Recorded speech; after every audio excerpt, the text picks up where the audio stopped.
l'unité comme mot d'ordre. À la demande du Premier ministre, je vais appeler les partis politiques représentés à l'Assemblée nationale et au Sénat, ainsi que les groupes parlementaires, à venir dialoguer au ministère avec Amélie de Montchalin, la ministre des Comptes publics, et moi-même, assure Éric Lombard dans une interview à la Tribune dimanche.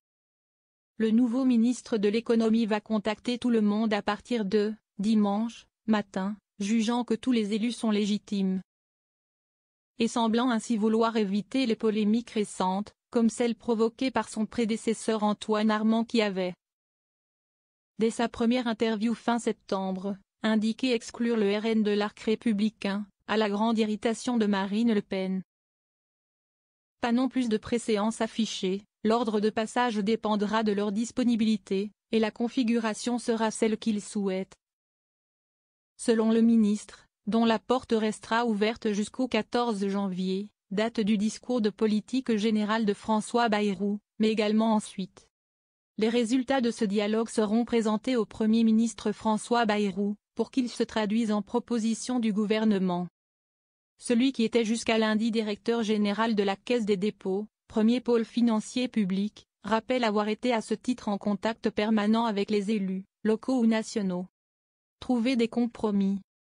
Alors que le premier secrétaire du Parti socialiste Olivier Faure, qui n'exclut pas de censurer le gouvernement Bayrou, a néanmoins reconnu mardi sur BFM TV que le ministre de l'économie était un homme de gauche et un ami, le nouveau ministre a éludé. Je dialoguerai avec tout le monde et j'aurai le même discours avec tous les élus. Certains seront peut-être plus engagés, d'autres plus réticents. Nous verrons bien. Il faut trouver des compromis, si est indispensable, a-t-il ajouté.